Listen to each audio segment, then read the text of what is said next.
And welcome to this walkthrough of using the Subflow tool found within Analysis Skill Kit. For those of you who are newer to the concept of a Subflow, they are created within Workflow Studio within ServiceNow, and they can essentially be seen as processes that you create, and generally with a Subflow they'll be modular in nature that you then kind of combine together within a larger parent flow to perform some sort of workflow, some sort of process within your instance. Now, in this scenario, we're actually going to be using a subflow to perform some sort of action, and then we output the response from that subflow into our prompt to then send off to the LLM. The example we'll be using today is that of a custom skill where we actually determine the sentiment of a customer through the use of how they responded to a survey that we sent them. Now, if you're familiar with how surveys are structured within ServiceNow, each time a customer completes a survey, they get an assessment instance record, such as the one we see here, and then each of their responses to the questions are hosted in a related list. Now, if you're familiar with how Analysis Skill Kit works, is that you can provide a skill input where you say, okay, we want to pass in a particular record type, which will say we want to pass in an assessment instance because we want to understand what the response from the customer was for this particular assessment or survey.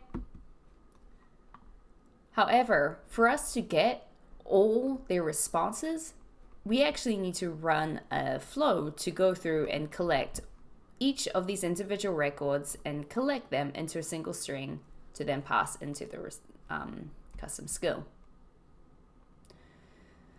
So in this situation, we have our assessment instance and we need to build out a subflow that then iterates through that related list and gets all their questions alongside their responses.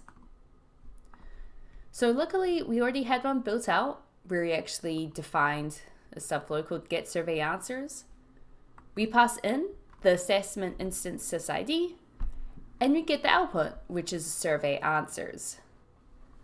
For those who want to see how the subflow actually works, is essentially we just look up the related records on that metric result table where the instance is that input sysID.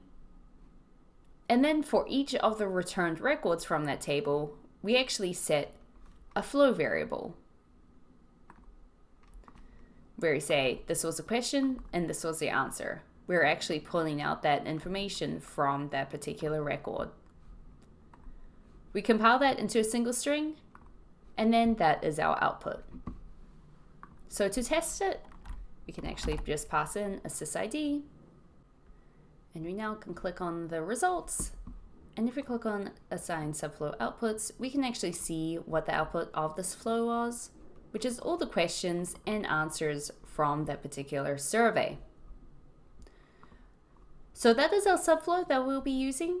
And so let's return back to our skill and actually add it in. So we're going to be using the tool editor, and we click on the plus icon, select a type of tool, a tool type of subflow. The name is get survey responses. And now the resource, and this is one thing that I just forgot, is you do actually need to have your subflow be published for it to be available in that view. So make sure within your subflow you click the publish button.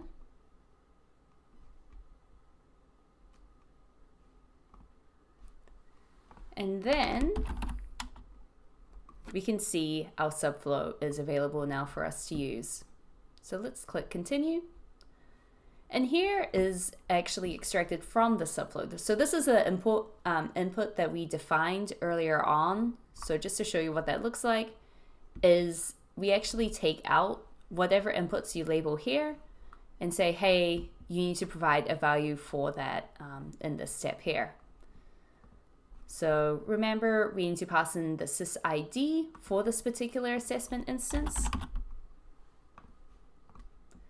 And this skill input picker is going to use that reference skill input that we added in as the first step.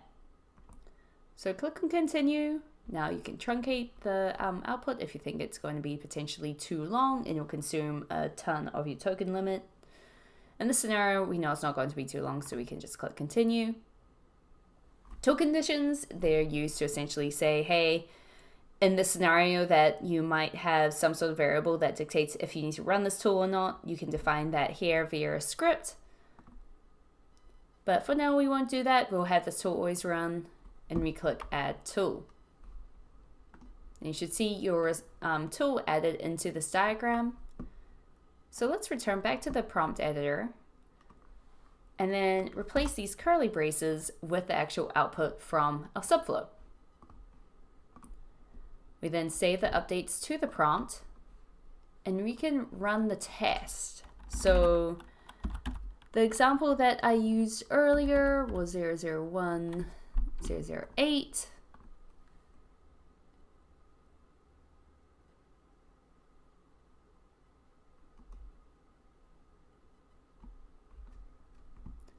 And you can see here that we got a response from the LLM that says the sentiment of the customer survey's response was a negative. So this is the output from the LLM. But let's look at what's actually passed into that LLM using our Subflow. So click on ground and prompt. We can see down here that what was within the curly braces was now replaced with the output from that particular Subflow. Now in this instance, you want to just double click on any of the tools. You can click on the tools tab here as well and see both. If you click on request, you can see what was passed in, which was the sysID of our assessment instance, and then the response itself from that Subflow. Now if you have multiple tools, you can click on this drop down and see that as well. But in general, that's how you add and use a Subflow within a custom skill. So I hope this was helpful.